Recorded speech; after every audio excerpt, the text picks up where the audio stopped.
Merhaba sevgili seyirciler. Binbir İcat programımızla yeniden karşınızdayız.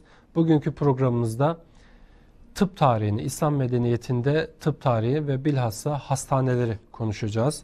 Hepinizin bileceği gibi İslam medeniyetinde Müslüman bilim adamları tıp alanında çok önemli eserler yazmışlar ve pratikte de bunları uygulamışlar. Tıp tarihi deyince İslam dünyasında ilk etapta belki aklımıza gelen isimlerin başında İbn Sina, Razi, İbn Heysem gibi Müslüman bilim adamları aklımıza geliyor. Programımızın ekseninde yer alan Binbir İcat kitabı ve projesini söylemiştik önceki bölümlerimizde. Ve ben burada hemen misafirimiz Doçent Doktor Salim Aydüz Bey'e dönerek tıp tarihinde Müslüman bilim adamlarının katkıları nelerdir? Kısaca bir özet yapmanızı rica edeceğim. Peki, teşekkür ediyorum. Bugünkü konumuzun, hastaneler konusunun posterinde de biliyor muydunuz sorusu şu şekilde. Bugün hastanelerde kullanılan pek çok cerrahi aletin çok önceki yıllarda Müslüman cerrahlar tarafından icat edildiğini ve çok az değişikliklerle halen kullanılmakta olduğunu biliyor muydunuz şeklinde soruyor ki bu atıf meşhur cerrah El-Zehravi'ye ait. Zehravi pek çok cerrahi aleti icat etmiş veya eski dönemlerde bilinen aletleri geliştirmiş ve onları çalışmalarında kullanmıştır ve kitabında, tasrifte bu aletlerin çizimlerini vermiş, resimlerini vermiş ve nasıl kullanılacaklarını göstermiştir. Keza 15. yüzyılda Amasya'da yaşayan meşhur hekimimiz Şerefettin Sabuncuoğlu da bu aletleri almış, bir kısmını geliştirmiş ve bir kısım kendi icat ettiği aletleri de Cerrahetül Haniye isimli kitabına koymuş ve neşretmiştir. Dolayısıyla bugünkü tıbbımız Müslüman cerrahlara, Müslüman tabiplere çok şey borçludur o aletlerin özellikle geliştirilmesi konusunda. Tıp tarihinde, hastane tarihinde Müslümanların çok ciddi başarıları var. Astronomi ile birlikte tıp tarihinde Müslümanların zirveleri zorladığını söylemek mümkün.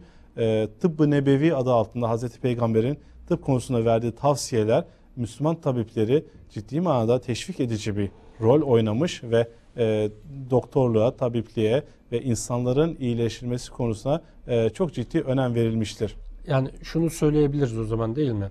Yani geçen bölümlerde tartıştığımız İslam medeniyetinin hijyene ve temizliğe verdiği önem ve hatta İslam medeniyetinin koruyucu hekimlik anlamındaki pratikleri daha sonra Müslüman bilim adamları tarafından bir temel olarak alınıp bunların üzerine yeni hususlar inşa edildiğini ve tıp tarihinde ciddi katkılar sağlandığını söyleyebiliriz herhalde. Yani diğer ilimlerde olduğu gibi Müslüman bilim adamları eski tıbbı öğreniyorlar.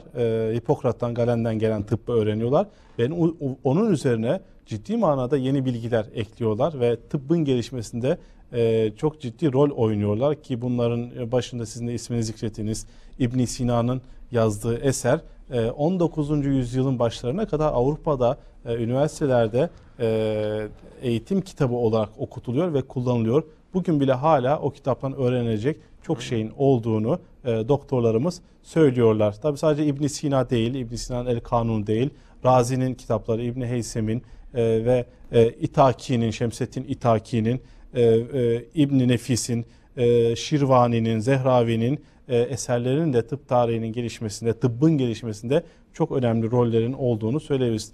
Bu kişiler yanında dikkat çekilmesi gereken bir husus da İslam hastaneleridir. Çok erken dönemlerden itibaren bir kısmı Türkler tarafından kurulan Kayraviyun, Kahire'deki hala kullanılmakta olan hastane, İbn Tulun Hastanesi ve benzeri hastaneler Müslümanlar tarafından kurulmuş ve buralarda çok sayıda doktor yetiştirilmiştir. Tıp eğitimine ciddi önem veriliyor ki 1550'li yıllarda kurulan Süleymaniye Medresesi'nin bir köşesi sırf tıp eğitimine tahsis edilmiş ve burada uzun yıllar uzman tabipler yetiştirilmiş. Tıp medresesi veya Medrese-i Tıbbiye adını verdiğimiz bu kurumda. Bunun haricinde Darüşşifalar, Maristanlar, Darül Elhanlar ve pek çok değişik isimle kurulan hastane tarzı kurumlarla hastaların dinine, inancına bakılmadan ücretsiz bir şekilde iyileştirilmesi, tedavi edilmesi ve nekaat dönemini geçirmesine izin verilmiş ve burada hastalara çok iyi bakım sağlanmış. Sadece normal hastalar değil, mecnun dediğimiz delilere de özel hastaneler tahsis edilmiş ki aynı dönemde Avrupa'da delilere çok kötü bir şekilde muamele yapıldığını biliyoruz. Evet. Fakat İslam medeniyetinde onları iyileştirmek için her türlü imkanlar seferber edilmiş ki bunlardan en meşhuru müzikle tedavidir. Bunların tedavi edilmesine çok ciddi bir etkili yol olan müzik tedavisi, telkin tedavisi, şok tedavisi gibi pek çok değişik tedaviler uygulanmış ve onların da topluma kazandırılmasına sağlanmıştır. Yine o dönemlerin çok önemli bir problemi cüzzam hastalığının içinde cüzzam haneler açılmış ve burada bu insanları toplumdan soyutlamak yerine onlara özel yerler, mekanlar tahsis edilmiş, aileleriyle beraber yaşamalarına imkan sağlanmış, okulları, camileri vesaire yapılaraktan onları da bu toplumun içerisinde birer fert olduğu gösterilmiş ki o dönemin yine en büyük felaketlerinden bir tanesi veba hastalığı İslam dünyasında çok az görülmüş. Çünkü veba temizliğe dikkat edilmemesinden kaynaklanan bir hastalıktır. Avrupa'nın neredeyse yarısının öldüğü dönemlerde bu hastalıkların İslam dünyasında çok az ve sınırlı bir şekilde olduğunu görüyoruz ki bu da Müslümanların hijyene nasıl önem verdiğini gösterir. Dolayısıyla İslam dünyasında tıp konusu çok dikkatli bir şekilde ele alınmış. Hastaneler ve hıfzı sıhha uygulamaları dolayısıyla İslam toplumunun, Müslüman insanının sağlıklı bir hayat sürmesine imkan sağlayacak şekilde sistem düzenlenmiştir. Evet. Aslında İslam medeniyetinde bu tıp alanında yapılan eserler de az değil. Hastaneler, darüşşifalar. Bunlar sadece İslam coğrafyasında değil, yani Türkiye'de de hala ayakta olan bu tür eserler mevcut. Edirne'deki Beyazıt'ın yaptığı darüşşifa belki müzik ile tedavinin yapıldığı ender yerlerden bir tanesi. Evet. Bu da önemli aslında. Seyircilerimizden, izleyicilerimizden imkanı olup da görmek isteyenler olabilir. Edirne Darüşşifası ile birlikte aslında daha öncesi de mesela Yıldırım Beyazıt'tan itibaren ilk Darüşşifa Bursa'da kuruluyor. Yani kuruluşun ilk asrında Darüşşifalar, hastaneler kurulmaya başlanıyor. Edirne'de bunun sayısı artıyor. İstanbul'da daha da artıyor ve bunun haricinde tüm şehirlerde Darüşşifalar ve benzeri kurumlar kuruluyor. Bu hususta en çok dikkati çeken konu da bunları kuranlar arasında hanımların olması. Yani evet, hanımların özellikle Darüşşifa kurulması konusunda ön ayak olmaları dikkat çekici bir husustur. Yani sadece eğitim alanında değil, üniversite kuran kadınlara ilaveten şimdi de tıp tarihinde, tıp alanında öncü rol oynayan kadınlar. Evet. Yani Müslüman Florence Nightingale'lerden bahsediyoruz çok aslında. Çok var aslında. Niye bugün bizler Florence Nightingale ismini biliyoruz? İşte Kırım Harbi'nde yapılan evet, katkılar vesaire. Ama İslam dünyasında bu tür örnekler maalesef ön plana çıkmıyor. Bu da herhalde bizim bilgi eksikliğimizden kaynaklanıyor. Evet. Mesela Gevher Nesibe Sultan Darüşşifası, evet, İstanbul'da Haseki Darüşşifası. Mesela evet, pek çok kimse Haseki'nin ne olduğunu bilmez. Doğru. Bir hanım sultan olduğunu bilmez. Sadece Darüşşifalar değil, hamamların da mesela hanım sultanlar tarafından Valide Sultan Vakıf Guraba, Valide Sultan Vakıf Guraba bu tür kurumların hanımlar tarafından yapıldığını maalesef bilmiyoruz. Bunlarla ilgili bilgiler hem kitabımızda hem de çalışmalarımızda bulunmaktadır. Evet. Sevgili seyirciler, her programımızda uzman görüşlere de başvuruyoruz bildiğiniz gibi. Tıp tarihi alanında da Profesör Doktor Nil Sarı hanımefendi ile Salim Aydüz hocamızın yapmış olduğu bir röportajımız var. Şimdi onu izliyoruz. Sevgili seyirciler, bugün 1001 Inventions yani 1001 İcatlar isimli kitabımızın tıp tarihi ile ilgili bölümünü konuşacağız. Tıp tarihi ile ilgili bölümümüzün misafiri Profesör Doktor Nil Sarı Hanım. Nil Sarı Hanım İstanbul Üniversitesi Cerrahpaşa Tıp Fakültesi Tıp Tarihi ve Deontolojisi Anabilim Dalı Bölüm Başkanı. Hocamız aynı zamanda kitabımızın yazarlarındandır. Şimdi Nil Sarı hocamıza kitabımızın bu bölümüyle ilgili ve genel olarak İslam bilim tarihi ve İslam tıp tarihi ile ilgili bölümlerle ilgili sorular sormak istiyorum. Hocam hoş geldiniz.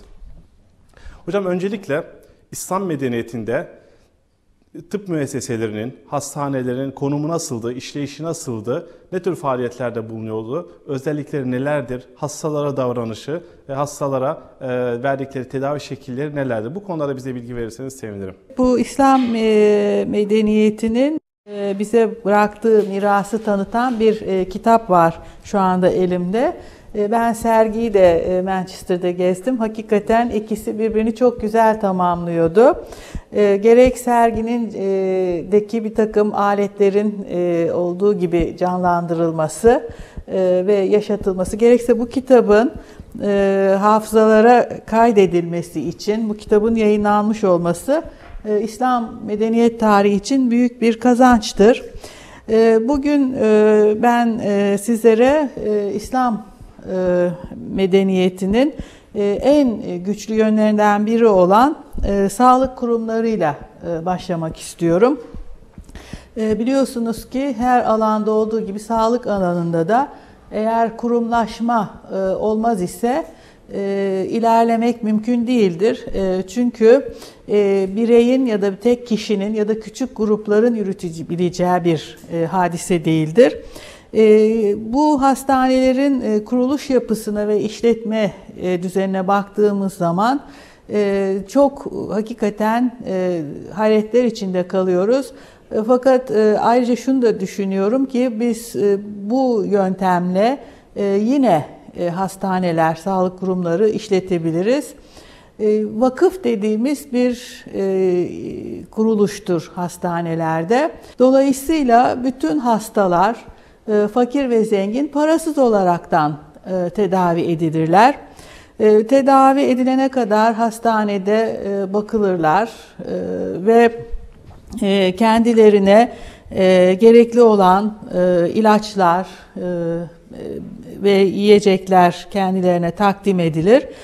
Hatta fakir olanlara nekaat döneminde kendisini desteklemek üzere yol parasını ve bir miktar ücreti de cebine koymaları da çok insanca yaklaşımın bir örneğidir. Hastanelerde aslında bir sağlık ekibi çalışmaktadır. En başında bir başhekim ya da sertabip bulunur.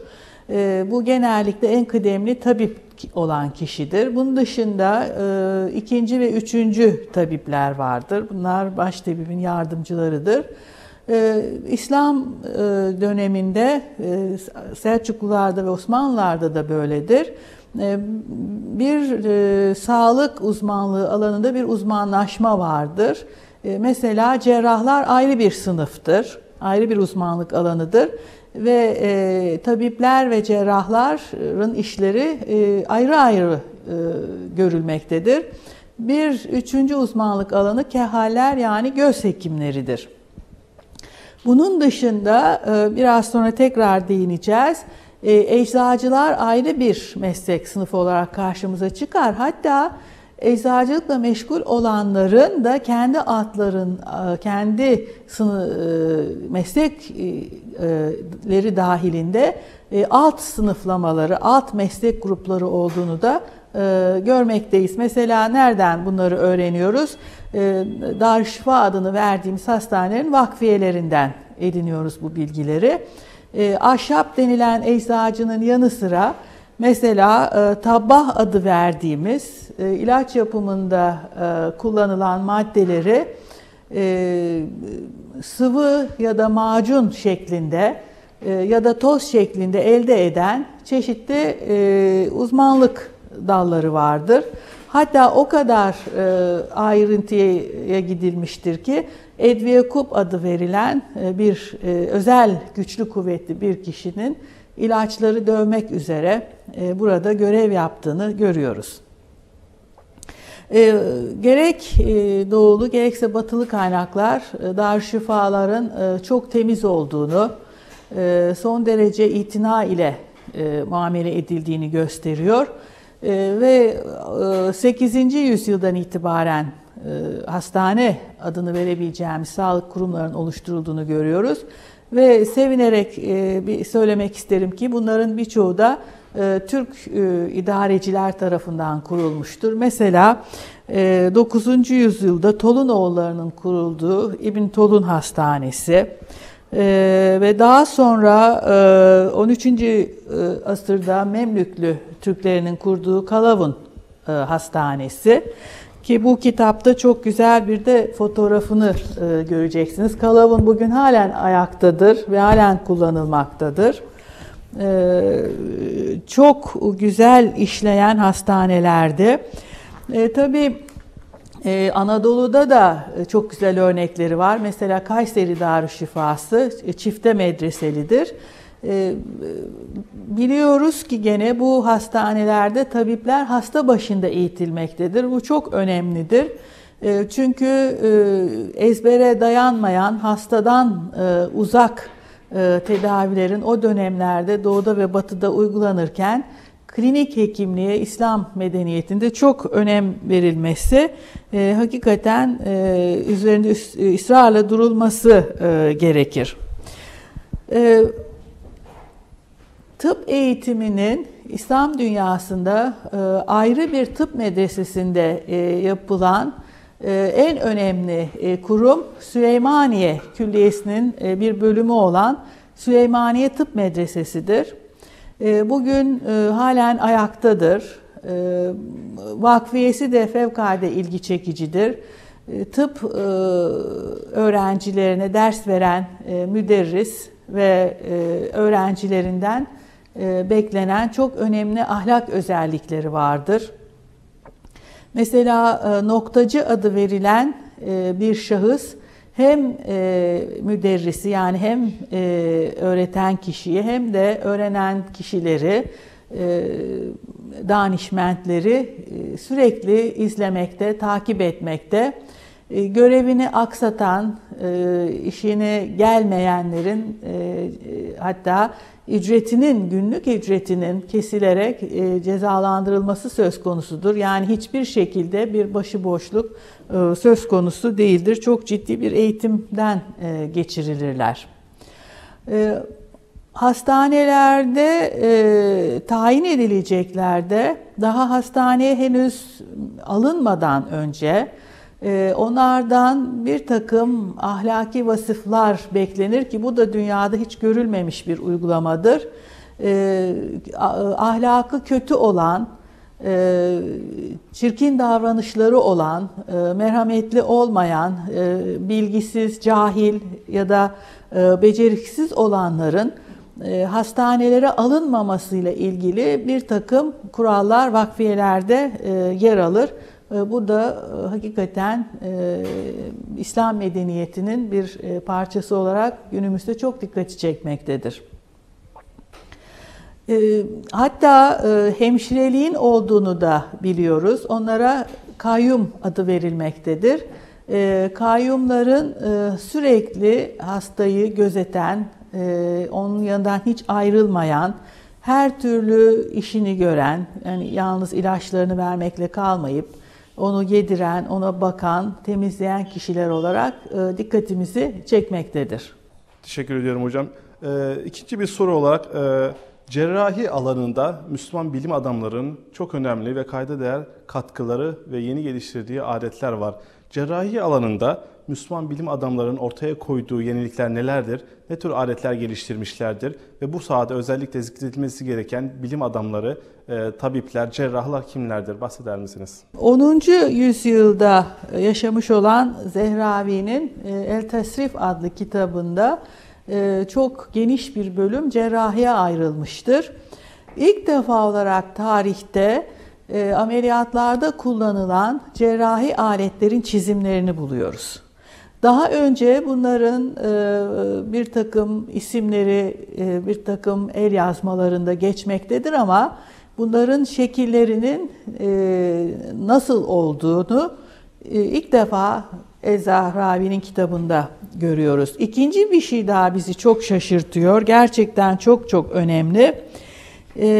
Eskilerin şak dedikleri, bugün insüzyon dediğimiz ameliyat yöntemlerine ait çizimler yer almaktadır.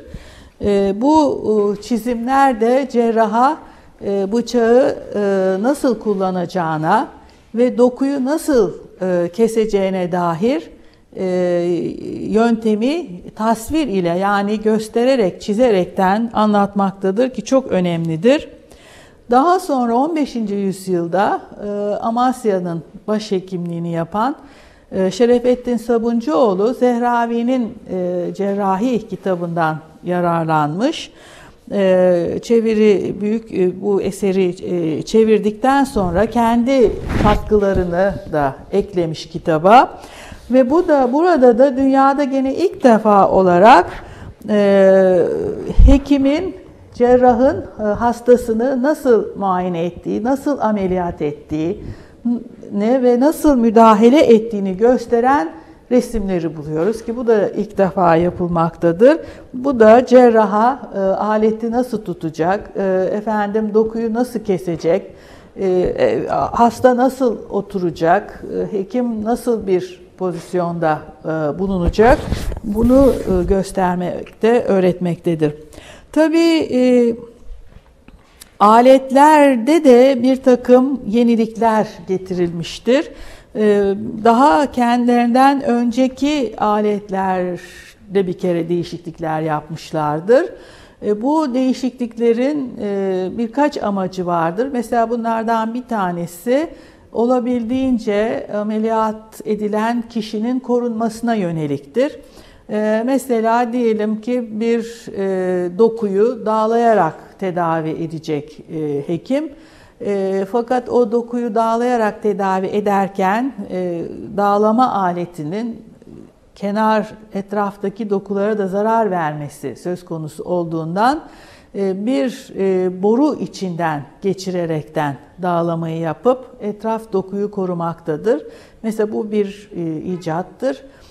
Bunun dışında gene korumaya yönelik mesela bir takım dokuların ayrılması için, ameliyat sırasında çekilip ayrılması için çeşitli çengeller kullanılmaktadır ki bu çengellerin gene dokuya zarar vermemesi için zeytin şekline benzeyen ufak bir yuvarlakla sonlandırılması dokunun zarar görmesini önlemek amacıyla yapılmıştır. Bunlar hep yenidir. Aslında pek çok yenilik vardır. Size ancak burada birkaç örnek verebileceğiz. Ayrıca bir takım ameliyatlarda daha iyi sonuç alabilmek için de geliştirmeler yapılmıştır.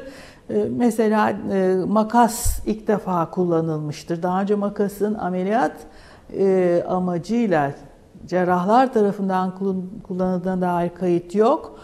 Bu makaslarda da gelişmeler olmuştur. Mesela Sabuncuoğlu sünnette kullanılan bıçağının kıvrımlarını değiştirerekten sünnet derisinin mümkün olduğu kadar dokuya keserken zarar gelmemesi için değiştirilmiştir.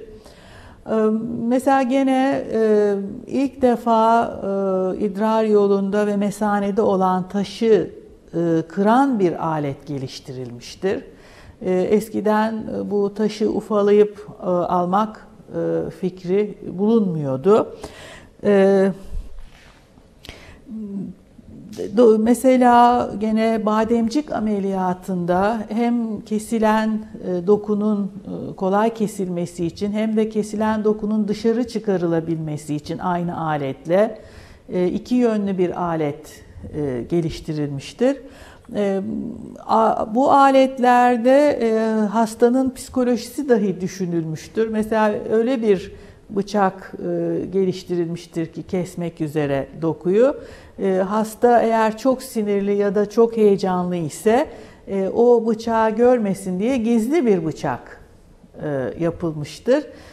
Yanına yaklaştığı zaman mesela apseyi açmak için diyelim kesecek, açtığı zaman onu hemen çıkarıp kesebilmektedir. Son derece hastanın dikkatle korunmasına yönelik bir takım aletler geliştirilmiştir ki bu çok önemlidir. Çünkü cerrahi demek aslında en baştan bir zarar vermek demektir. Yani bu zararı en aza indirmeyi düşünmek çok insanca bir duygudur. Zaten gerek Zehravi'de gerekse Sabuncuoğlu'nda cerrahlara vasiyetler vardır, ahlaki vasiyetler.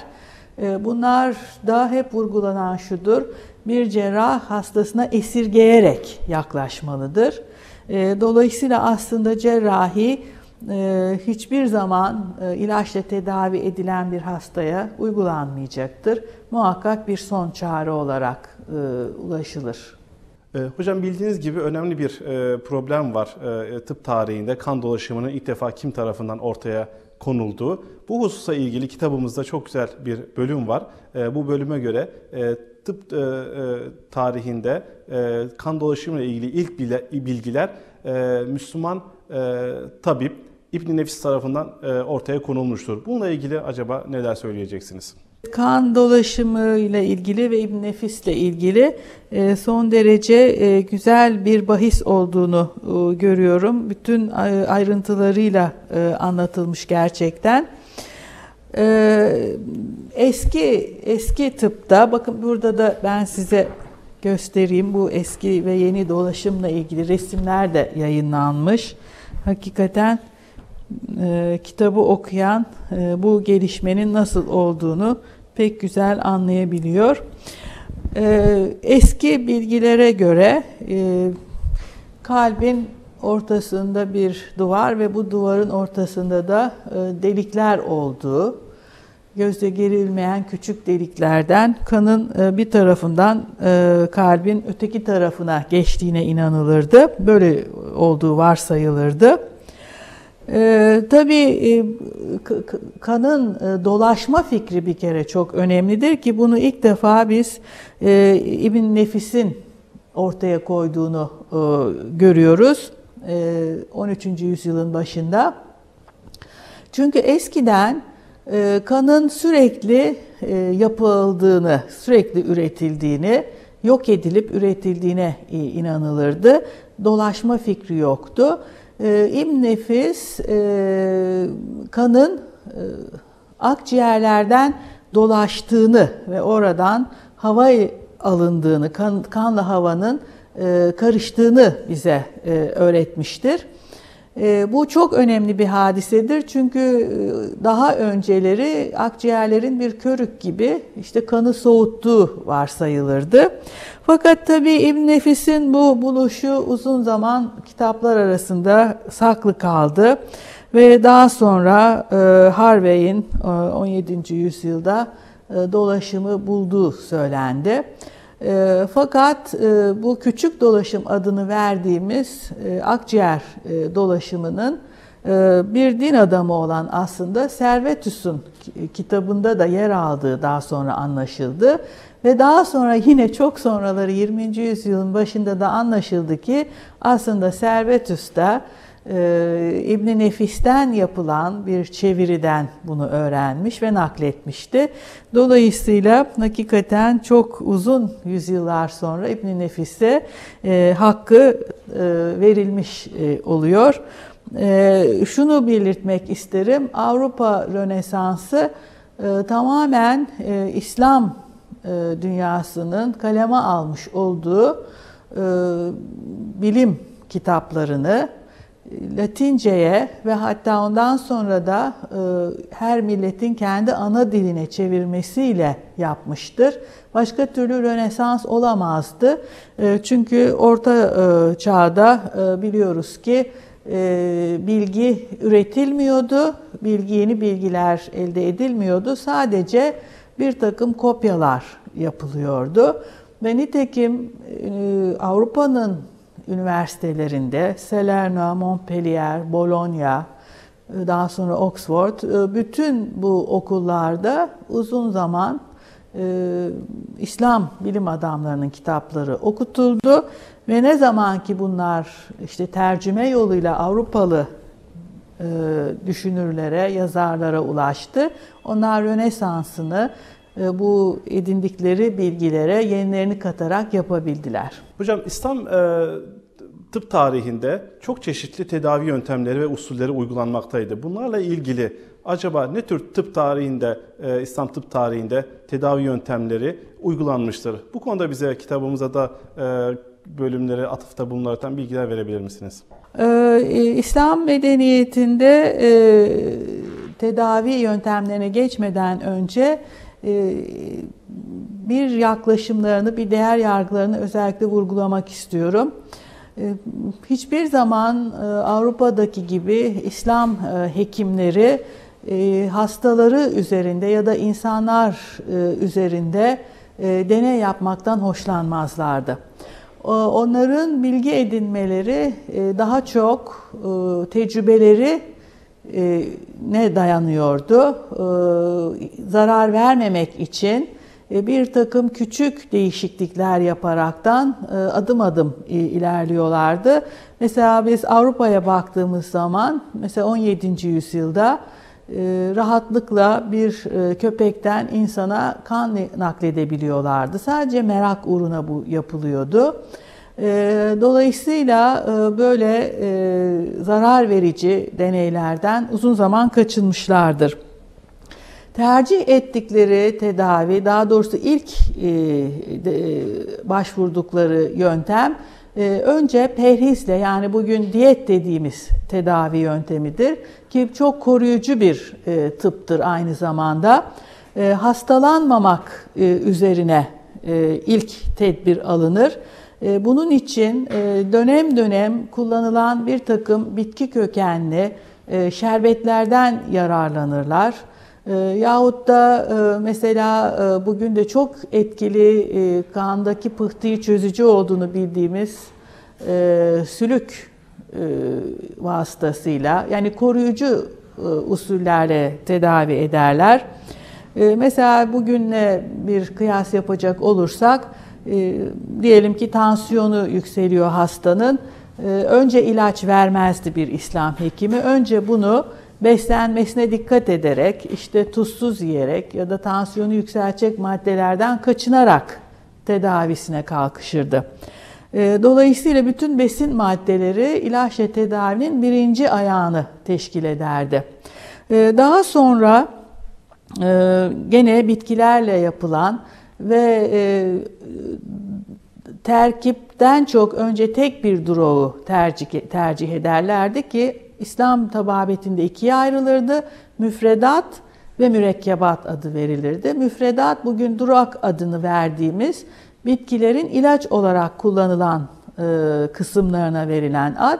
Mürekkebat ise bir reçetedir. Yani birçok duruğun bir araya gelmesinden meydana gelen bir reçetedir.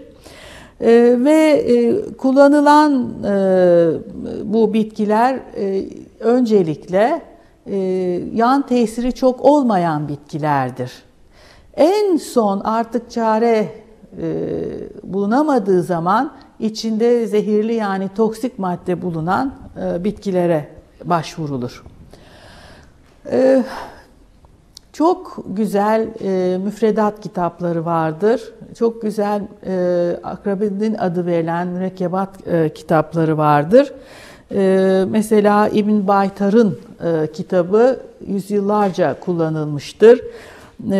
Biruni'nin kitabı çok önemlidir.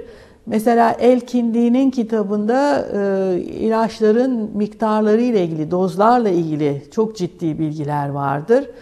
Aslında araştırmacılar bunları üzerinde çalışaraktan bugüne yeni ilaç katkılarında bulunabilirler. Çünkü yüzyılların getirdiği tecrübeye sahiptir bu kitapların yazarları. İlgi çekicidir ki aynen bugünkü gibi eski eczacılık ve tıp kitaplarında ilaçların muadilleri de verilir.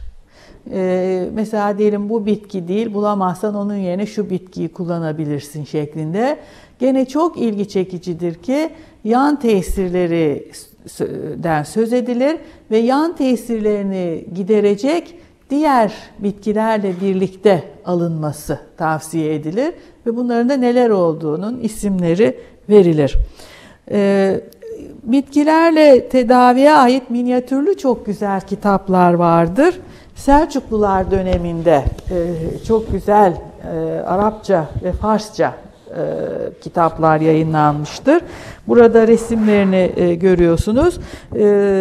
Ayrıca sağdaki de bugün Süleymaniye Kütüphanesi'nde bulunan İbn Sina, İbn Baytar'dan alınan bitki örneklerine ait kitaptır.